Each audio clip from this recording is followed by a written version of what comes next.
2012 for the 350th anniversary of our parish. And so his talk tonight will be titled From Newtown to Georgetown, or yes, that's right, I got it in the right order. From Newtown to Georgetown, and the connections there and the rich history that we enjoy here. So we're very happy to have you, Dr. Rothman. Just a little bit about our speaker tonight. Dr. Rothman is a professor in the history department at Georgetown University. He was on leave in the fall of 2018 while in residence at the Kluge Center at the Library of Congress, where he is a distinguished visiting scholar. Dr. Rothman teaches undergraduate and graduate courses in Atlantic history, 19th century U.S. history, and the history of slavery. His most recent book is Beyond Freedom's Reach, A Kidnapping in the Twilight of Slavery. And his first book was titled Slave Country, American Expansion and the Origins of the Deep South.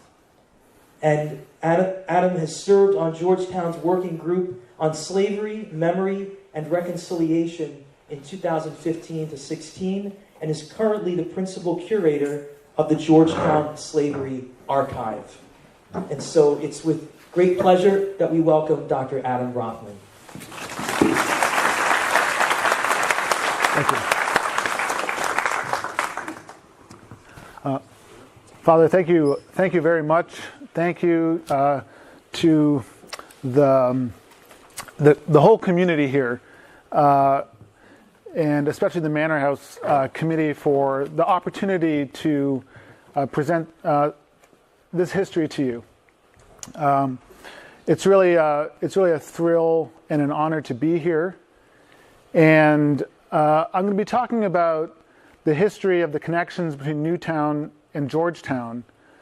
But I also think it's important to mark this occasion as a kind of renewal or continuation or extension of that relationship. One of the joys of the work that I've been able to do at Georgetown has been to connect to Newtown and other communities here in Southern Maryland, to learn myself about your history. And I want to emphasize that I'm up here giving a lecture this evening, but I'm learning, as I hope you are, every day more and more about the history of this area and this community. The more I teach the history of slavery, the more I realize how much more there is to know, how much more there is to learn. And I hope that I can share some of that sense with you today. The talk is titled From Newtown to Georgetown, but to a certain extent, from my perspective, it really should be titled From Georgetown to Newtown. Because to a certain extent, this is about my own journey of discovery of the history of this community. And I want to start by outlining a little bit for you that journey. I've been teaching history at Georgetown for almost 20 years now, and my specialty is the history of slavery. I've written a couple of books that focus on the Deep South, Alabama, Mississippi, and especially Louisiana in the early 19th century. And a lot of my teaching has been about the Deep South, which sometimes, especially for students at Georgetown, can seem like a long way away.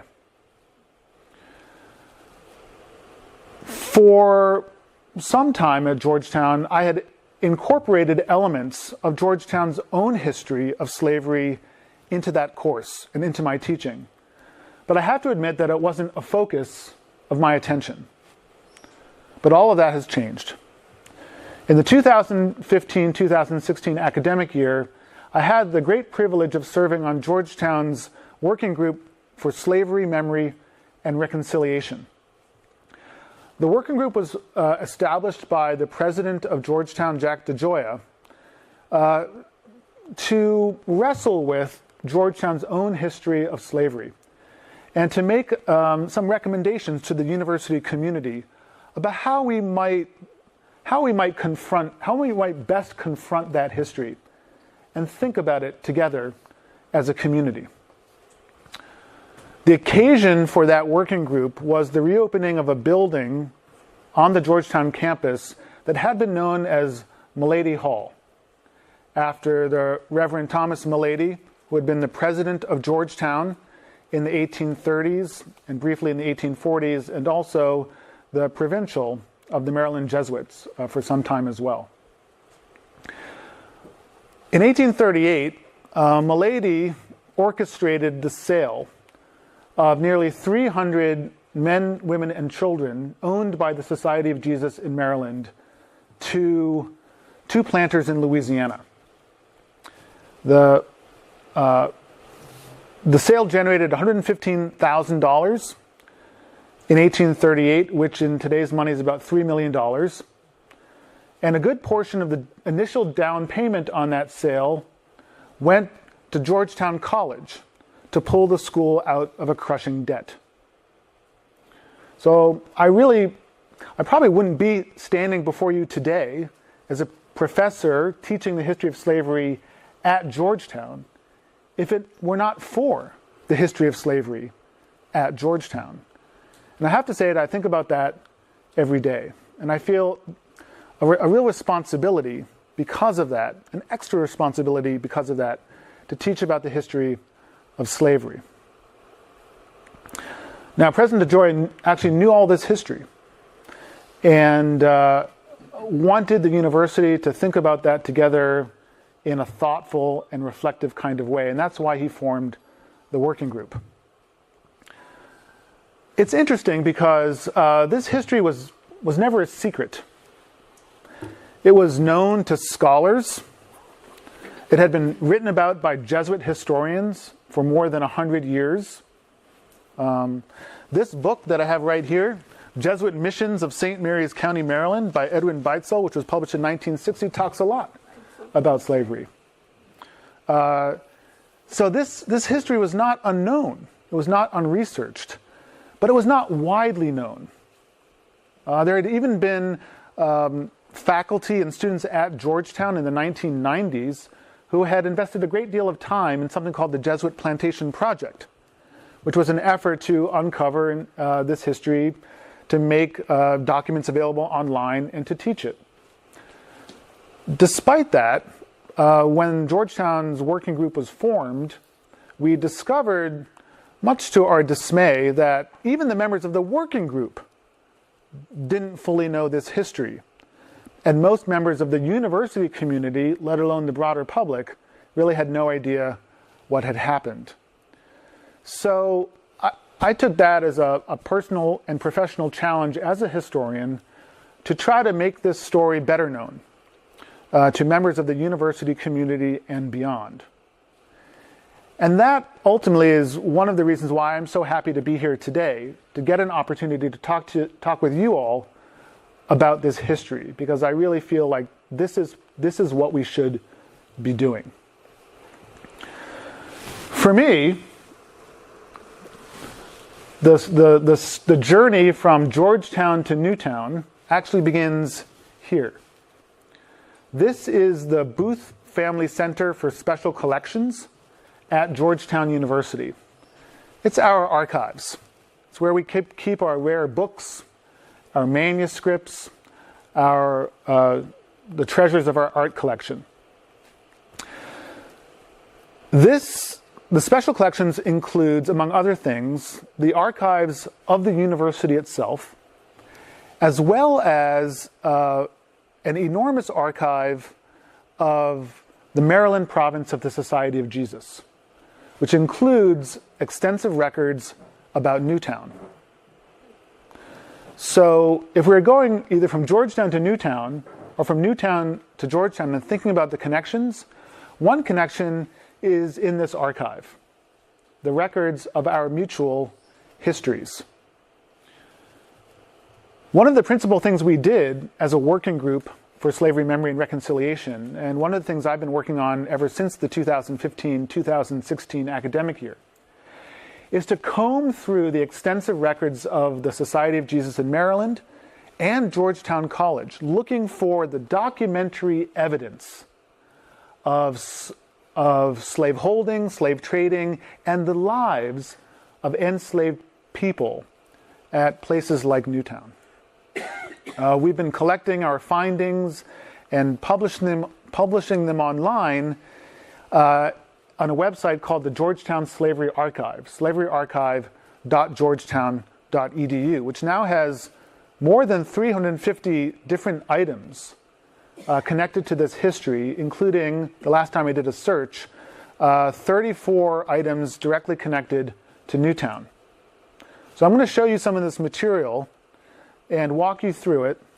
But please know that the material I'm showing you is also available online in the Georgetown Slavery Archive, so anybody can access it. You don't actually have to go to Georgetown, go to Special Collections, order the boxes, rifle through the folders, and find what you're looking for, which believe me is a very painstaking process. So we've tried to make that a little bit easier. Now it's really interesting to be talking about the connection between Georgetown and Newtown, here at Newtown, because Newtown is really the place where Catholic education begins in colonial, at least British colonial North America, with the schools that were here in the 1640s and again in the 1670s. Newtown is the birthplace of Catholic education. That's the spirit that in many respects gave rise to Georgetown College 100 years later. But what we don't often consider is the mutual relationship between the rise and expansion of Catholic education in what becomes the United States and the institution of slavery. But in fact, they were intimately connected. The founders of Georgetown College were members of the Catholic elite of Maryland and the District of Columbia. What made them elite was their wealth, and what made them wealthy was slave labor. The Jesuits arrived with other Catholics in Maryland in the 1630s, and very quickly, because the Jesuits had to generate their own revenue, they went into planting tobacco, which was the principal cash crop of colonial Maryland. For the first 50 to 75 years of the existence of the colony, the principal labor force were indentured servants from England, Scotland, and Wales, white indentured servants. But sometime between the 1680s and the 1720s, most of the tobacco planters of the colony of Maryland made a transition from using indentured servants as labor to using captive, I say captive Africans, using enslaved Africans as their labor force. And you see that with the Jesuit plantations as well across Maryland. There's a record, for instance, of the transfer of Newtown in 1717. That transfer includes a reference to 15 quote-unquote Negroes who were slaves, enslaved people living here at Newtown who were the property of the Jesuits. So the records of Jesuit slaveholding here goes back to 1717. By the middle of the 1700s, the Society of Jesus owned more than 100 enslaved people on several farms and plantations scattered across Maryland, thousands of acres of land. So I don't know how many of you can see this from where you're sitting. I think even those of you in the front row who can see it clearly may have some difficulty deciphering what it actually says. But this is a census or a memorandum that was taken of the Jesuit mission in 1765 that enumerates the land holding and property holding of the Jesuits at the different locations. The second paragraph here refers to the mission at Newtown. 650 acres, distant tracts 900 acres, slaves 29. So here we have the the beginnings of the growth of the community of enslaved people here at Newtown. This is just a number, slaves, 29. But beginning in the 1780s, we actually find documentary evidence of enslaved people by name at Newtown and the other Jesuit plantations. I don't have this in my on my PowerPoint, but let me just read you from. There's a listing of slaves who were born at Newtown from 1782 to 1796. And I just want to read you a couple of the names. One of them is born July 11th, 1793, Bennett of Harry and Dinah. Remember that name, Bennett. He was born August 12th, July 11th, 1793. And then on November 22nd, 1796, there's an entry for Claire of Abram and Agnes. So remember those names, Bennett and Claire, slaves born at Newtown in the 1780s. I'm sorry, the 1790s. That is just around the same time as Georgetown College takes off. The founders of Georgetown College were elite Catholics whose wealth was based on slave labor, including those who had been affiliated with the Jesuits, whose wealth included the slaves here at Newtown. And it's very clear that the initial model for Georgetown College was in part that the profits from the plantations out in Maryland, generated by slave labor, the profits would subsidize the education of free white boys and men at Georgetown. A very clear example of slavery being at the foundation of the rights and privileges of free white people in the United States. We know this generally to be true for the United States. That's the story of the early United States. But it's also true in local instances, in particular occasions, including the founding of Georgetown College. I should say that at the time that Georgetown is founded, the Jesuits had actually been suppressed by the Pope, and the property owned by the Jesuits had been transferred to a corporation called the Corporation of Roman Catholic Clergymen. The leadership of the Corporation of Roman Catholic Clergymen also ran Georgetown College. It was an interlocking religious and educational economy.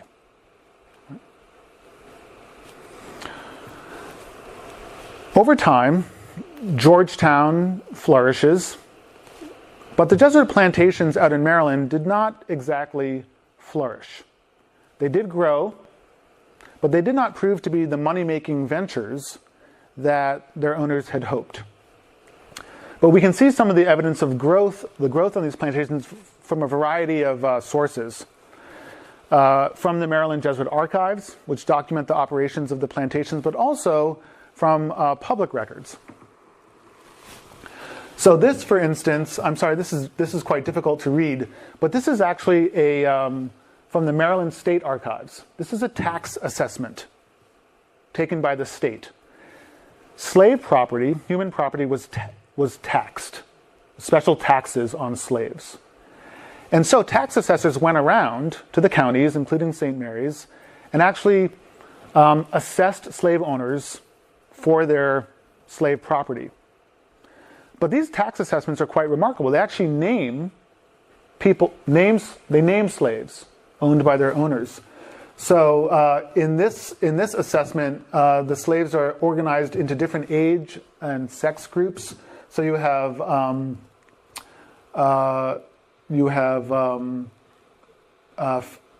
girls or children under 8 years. You had children under 8 to 14 years, and you had men from 14 to 45 years old. And in the top of that, in that section, on the right, you see a man named Bennett, who's 20 years old. You remember him? Below that is a section for women aged 14 to 36. And in that section, there's a woman identified as Claire, 17 years old. And you remember her as well. So, and then you have older people, males above 45 years, females above 36 years. So a combination of records from the Jesuits and public records available at the state archives helped us to develop a picture of the growth and development of this community of enslaved people.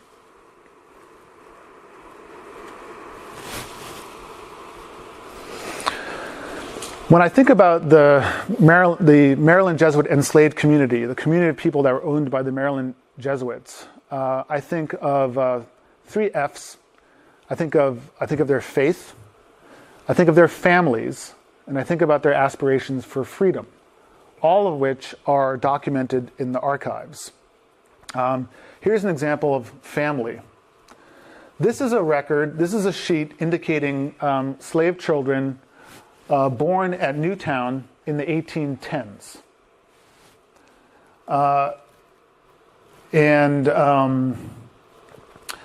Towards the bottom, you can see an entry for February 12, 1819, Sylvester of Joe and Esther. So remember those names. And then below them, 1820, October 30th, Christina of Bennett and Claire. So we know from this record that Bennett and Claire were married, or they were at least together, and they were having children. This one named Christina. They had actually several children together. So these kinds of records, you begin to see the formation of enslaved families over time, multiple generations of slave families, putting down roots right here at Newtown. So that's family. You also see evidence of faith. This is a sacramental register from Newtown. From the whole register runs from the late 1810s to the early 1830s. This register is really remarkable. It's the register of baptisms here, but for my purposes, for the purposes of reconstructing the history of the enslaved community, it's really quite a remarkable document because slaves were baptized here at Newtown. So on this record, in the middle, there's a record for, let's do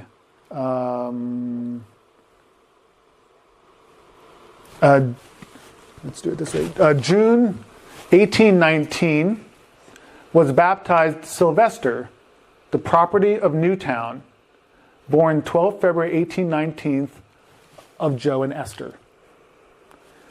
And then it goes on to name the sponsors and the priest who performed the ritual. So slaves were baptized here, baptizing the slaves that they own. But you also see them baptizing free people of color.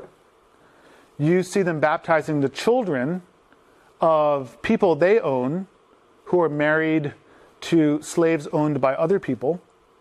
You also see them baptizing slaves and free people of color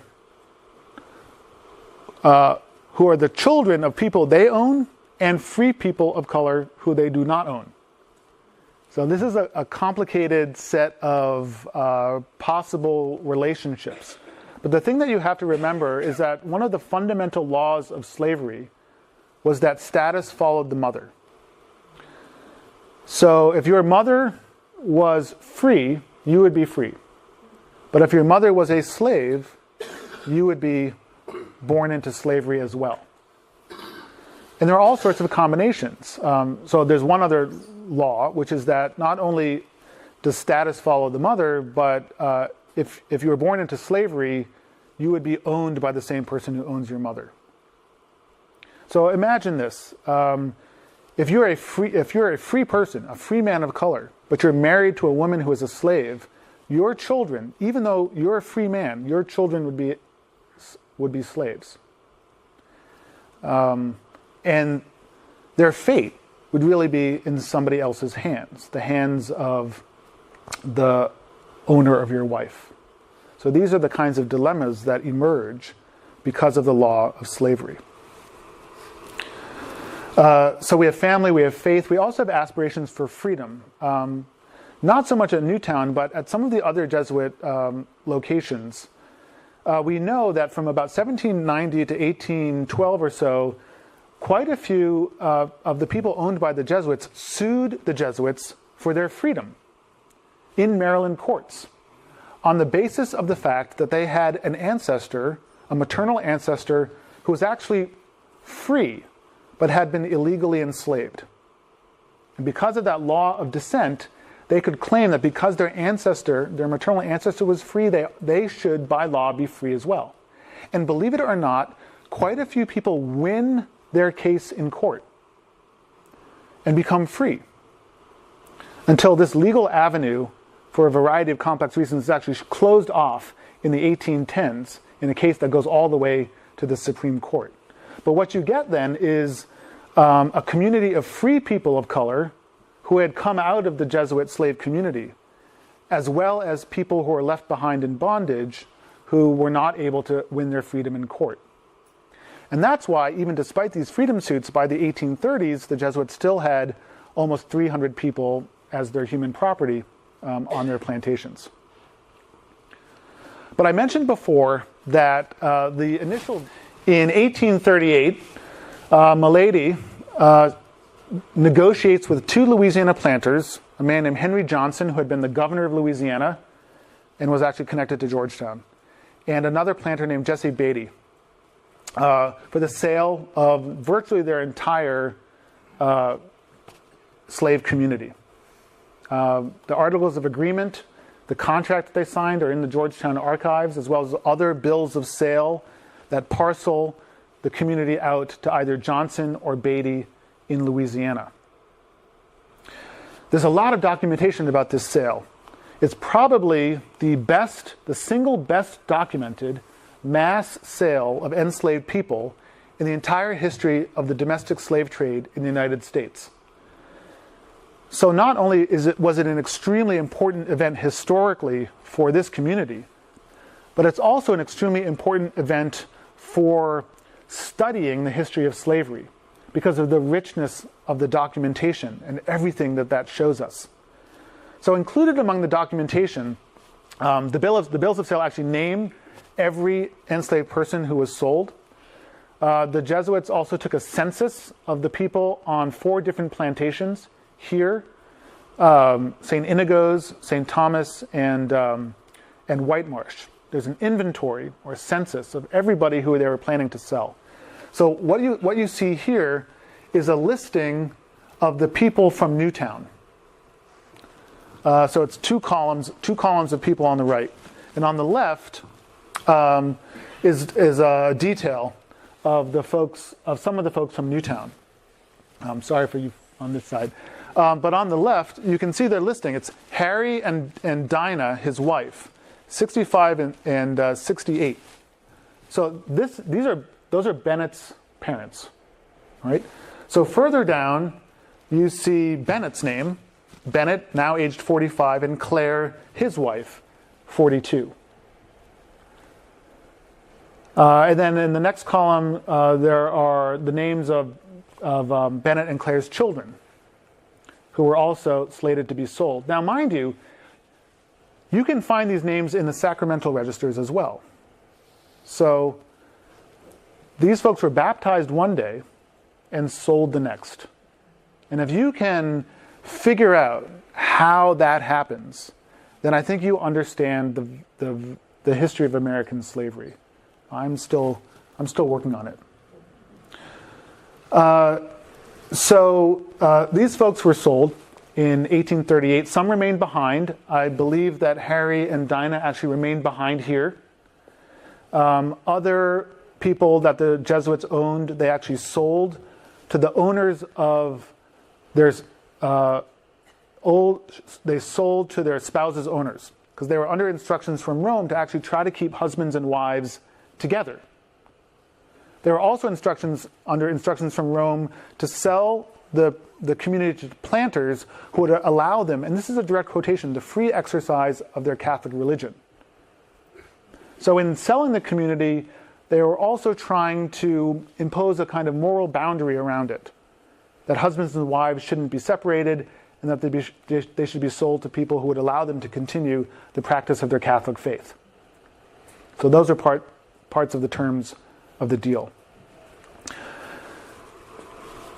In all of this archive, there's more than 100, probably 200 boxes of archives of the Maryland Province Society of Jesus. There's 200 boxes with extensive documentation about the history of slavery. But there is only one letter written by an enslaved person himself, from a man named Thomas Brown, who had been sent to Missouri, what is today St. Louis University, writing back to Maryland, asking to be able to purchase his own freedom. That's the only document in the voice of an enslaved person. But in the records of the sale, you can catch these glimpses of how the slave community felt about what was happening to them. So I'll give you an example. This is from a letter that is actually not in the Maryland Province archives at Georgetown, but it's in the Jesuit archives in Rome, which is hard to get to. But luckily, the Jesuit archives sent us a whole set of material on DVDs containing archival material relevant to the history of the Jesuits of Maryland. Now, a lot of this material is in Latin. So I don't read Latin. How many of you read Latin? Show of hands. I think a few of the priests may. No? Does anybody read Latin here? No. Nobody. What? You read Latin? You're hired. So in order to process this material, we have to find folks who can read Latin. So actually the classics department of Georgetown has been very helpful in transcribing and translating some of this material for us. So here's one letter. This was written by a Jesuit priest named Peter Havermans, who was opposed to the sale from the beginning. He didn't like what was going on, but he had to participate in it. So he writes a letter to the head of the Jesuits in Rome, with describing what he saw and what he participated in, and this letter actually is written from Newtown in November of 1838. As Havermans participated in the collection of the people here for transportation to Louisiana. And this is what he wrote. Now, this was in Latin, so this is in translation. The slaves with heroic fortitude were giving themselves to fate, and with Christian resignation relinquishing themselves to God. One woman, more pious than the others, and at that time pregnant, most demanded my compassion. She was coming toward me so that for the last time she could greet me and seek benediction. And she observed as she was genuflecting, if ever someone should have reason for despair, do I not now have it? I do not know on what day the birth will come, whether on the road or sea. What will become of me? Why do I deserve this? I was saying, trust in God. So that's a very poignant and powerful letter.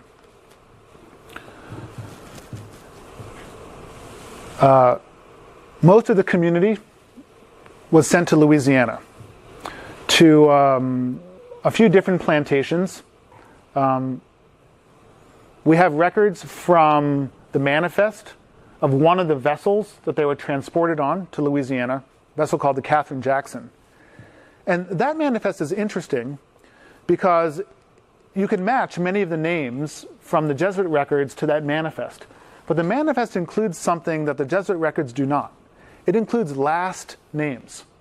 So for instance, you can find Bennett and Claire and their children on that manifest. But their last name, but that manifest lists them with the last name. And the last name is Scott. Bennett and Claire Scott and their children. You can then follow that family to Louisiana. We know where they ended up. There were two plantations, one in, I Iberville Parish called West Oak, one in Ascension Parish called Chatham, and another in Lafourche Parish. Most of the people who were sold stayed on those plantations through the era of slavery until emancipation. And then you can find them again in the records of the Freedmen's Bureau after the Civil War. And finally in the 1870 census, which was really the first one where you can find the records of people who had been enslaved. Thanks to the work of a Georgetown alumnus named Richard Cellini, who founded an independent nonprofit organization called the Georgetown Memory Project, we can actually follow many of those families to today. The Georgetown Memory Project has identified several thousand descendants of the community that we call the GU 272. They survived. Oops. My last slide sort of disappeared. My last slide was a stained glass window from the Immaculate Heart of Mary Church in Maringouin, a little town in Iberville Parish, Louisiana. That is today home to several hundred descendants of the GU 272. They founded a church for themselves, a Catholic church for themselves after emancipation in the 1870s. They're now on the third iteration of that church, but it remains a strong Catholic community today, descended from the people who were sold here from Newtown. We know these people, many of them, and some of them I think are eager to come back and to walk the ground that their ancestors lived on here at Newtown. So the sale of these people helped to pull Georgetown College out of debt. That's where I began my talk today. So when we think about the connections and legacies between Georgetown and Newtown, I think we have to talk about that community, that the monetary value that they embodied actually helped Georgetown to survive and to become what it is today. So the journey, my journey, the journey of other folks at Georgetown to learn about this history, to research this history, to reconnect to this history has brought me here. Another connection and legacy between Georgetown and Newtown. And it is my fervent hope that as we continue this research, Georgetown and Newtown can collaborate together to reflect upon, learn about, and build on this history together. Thank you very much for your attention.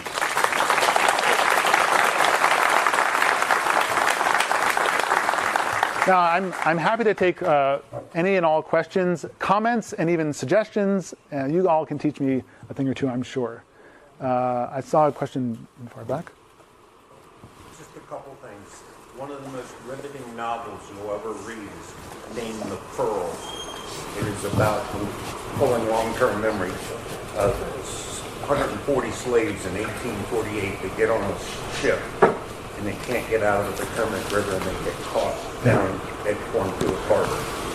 The second thing is, thanks to Grace Mary Brady, I do a private literacy campaign in the Lexington Park Library for 4 more days. There's an amazing Maryland Civil War collection. Thank you, Godspeed to Grace Mary, or not Grace Mary, but it was all Grace Mary Brady's idea. But Linda Reno for putting How We Got the Name the Old Line State on our quarter. And who knew that we had the only 2 Confederate admirals? My questions were, how many slaves did this place lose when you had the British Navy parked at the front door? I don't know. I don't recall that the Jesuit slaves left with the British, but somebody can correct me if I'm wrong about that. Yeah? 2? Yeah. I was asking you, but also Robert T. Poe's book, Yesteryear in Old St. Mary's County, page 310, halfway down, says the origins of the Georgetown University started in the Manor House out back. Have you ever heard anything on that? No, I haven't. Well, let's take some other questions. Thank you. Go ahead. Do you know if any of the slaves came back here After the war? Yeah. No, there's no evidence that anybody came back. There are some who remained here after 1838. There were some older people who remained here. We know, not at Newtown, but we know that there was one family, a mother and her daughter, who actually were harbored and managed to escape the sale in 1838 over at St. Inigo's, and continued to have a working relationship with the Jesuits well after emancipation. In fact, members of that family continued to work for the Jesuits up until about 2010. So that's the Mason and Mahoney family. Very long relationship with the Jesuits. But I don't know of anybody who came back. Go ahead, sir. Joe. There were 3 men of color here in St. Louis. Is there a ratio, percentage of 3 men of color to the population of slaves? Yeah, I'm sorry that off the top of my head I can't remember the numbers. But what I can say is that the numbers of free people of color grew dramatically between about 1780 and 1820. There was this window of opportunity after the American Revolution that enslaved people in Maryland took advantage of by suing in court, by purchasing their freedom. So there's a dramatic expansion in the numbers of free people of color after in the late 18th and early 19th century. That's when you see, for instance, the growth of a really substantial free colored population in Baltimore. I shouldn't do this off the top of my head because I'll get the numbers wrong. But I think Maryland had one of the largest of slaveholding states. Maryland had one of the largest proportions of free people of color of any of the slaveholding states. Lots of questions. Tom, you have a question? Actually, I just did something for our parish bulletin on St. Charles, or on Charles County, and in the 1790 census, it was just about 50-50, slight majority African American over white in the total population, but 20,000 was the total, more or less. 9,000 slaves, 1,000 free people of color. Now it changed, but it bounced around. But I mean, that's I think where it was in 1790. But I had another question. Okay. Has Cellini found any significant number of descendants in Southern Maryland? Well, there's a significant number of descendants of the Mason and Mahonies in Southern Maryland, the family that remained behind. There are other. He's found several dozen others, because here's what happened, and I think I mentioned this. So some of the people who were owned by the Jesuits were married to people who were not owned by the Jesuits.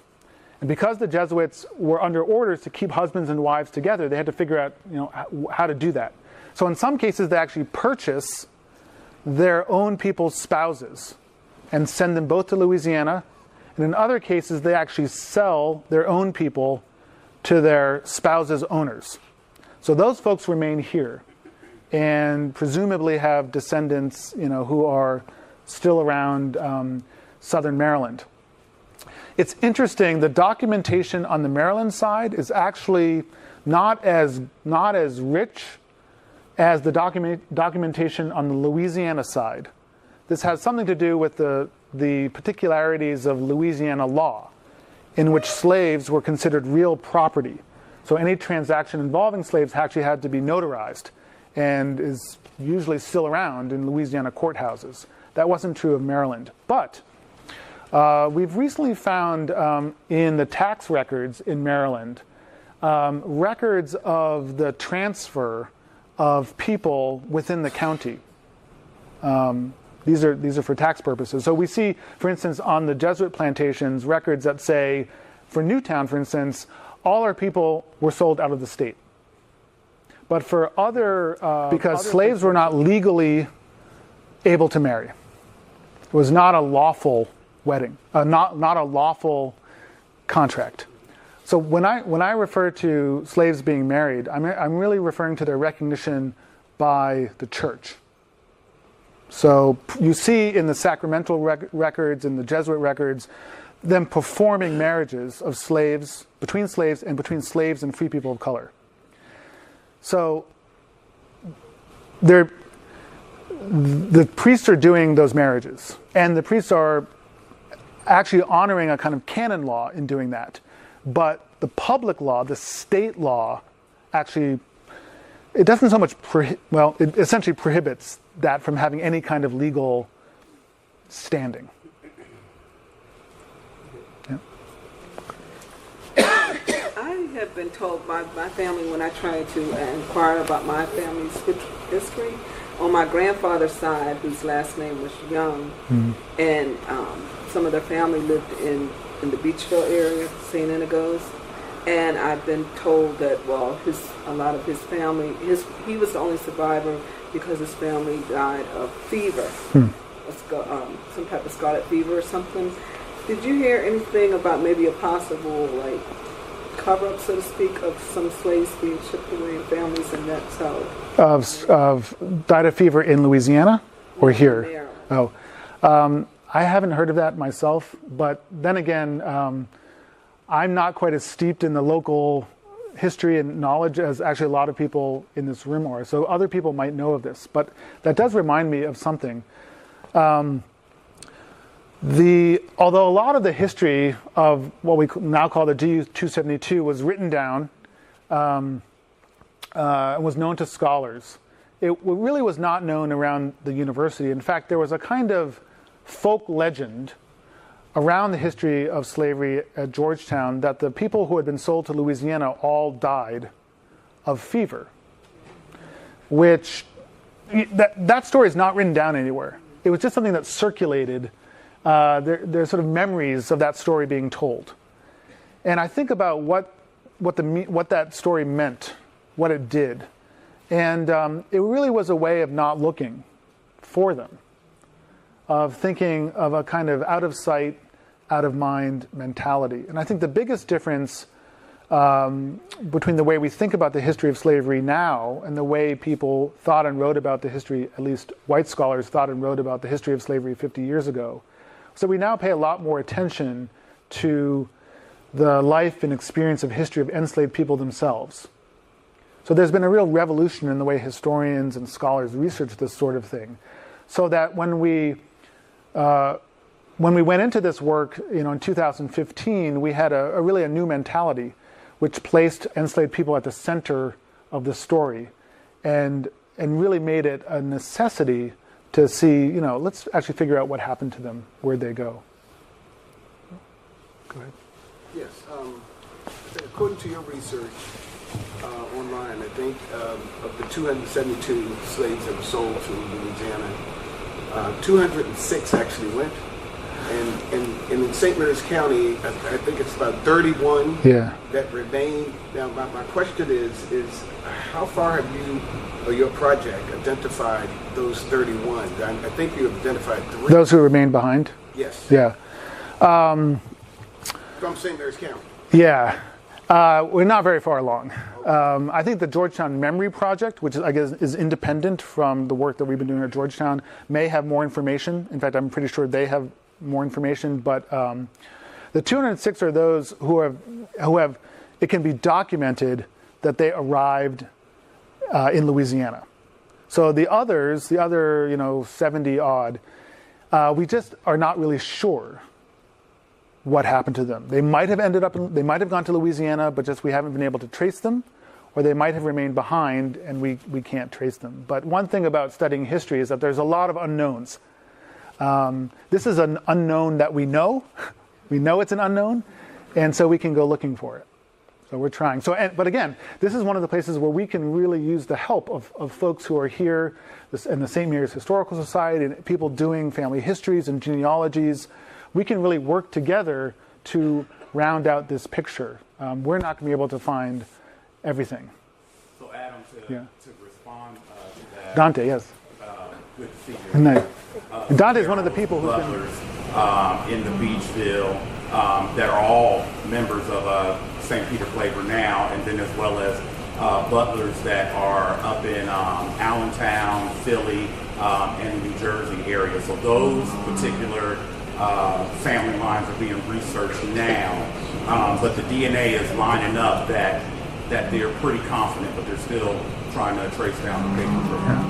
Reverend Dante Eubanks, who's been doing incredible work on family history here in the county. Go ahead. Can you speak to what the university is doing in a practical way, reconciling past wrongs with current descendants? Yeah, sure. So Georgetown has taken a number of steps towards an idea of reconciliation, including, for example, changing the names of 2 buildings at Georgetown that had been named after Reverend Milady and William McSherry, another priest and president of Georgetown who was involved in the sale. So the building that had been named after Milady is now named after Isaac Hawkins, who was an enslaved man, part of the Maryland Jesuit slave community, whose name is the first one to appear on the Articles of Agreement selling the Maryland slaves to Louisiana. The other building is named after a pioneering African-American nun named Anne Marie Beecraft, who was one of the first people to establish a school for black girls in Washington, D.C. So that's a kind of symbolic act. 2 years ago, April, at Georgetown University, there was a large ceremony involving members of the descendant community, in which the president of Georgetown and the head of Father Tim Kosicki, the head of the Conference of North American Jesuits, both issued public apologies for their institution's participation in this history of slavery. Georgetown has also offered granted, well, let me put it this way.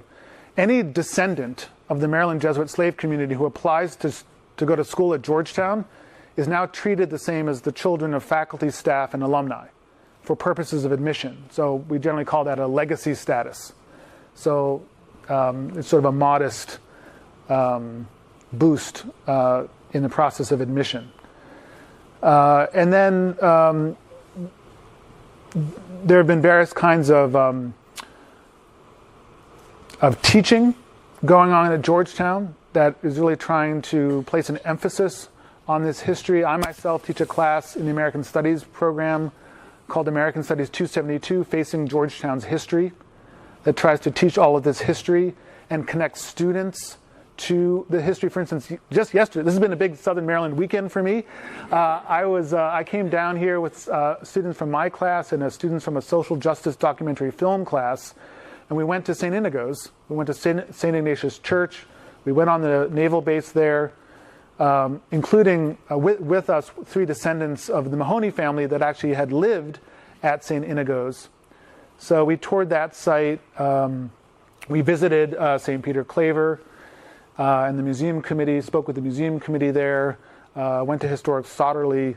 And I'm not the only faculty at Georgetown who has been working this history into their classes. I have colleagues in performing arts and philosophy and theology and history who have been, even in English, who have been finding ways to bring this history in and teach their students. And beyond that, Georgetown has, along with the Jesuits, has been engaged in a long set of discussions with representatives from the descendant community about what more can be done to provide kind of practical material and also symbolic forms of reconciliation. So that's what's going on. A lot of questions. Let's see. Go ahead. I know it probably doesn't have much to do with Georgetown, but after our great fire, courthouse fire here in Leonardtown in 1831. A lot of old books were found down in that did not burn. And one of these was a tax assessor's day book. Huh. It runs through about Two books that had been discovered after a great fire. One is a tax assessor's day book, which for most people doesn't sound that exciting, but for me, amazing. Tax assess, somebody. That's what I want for my birthday. Tax assessor's day book.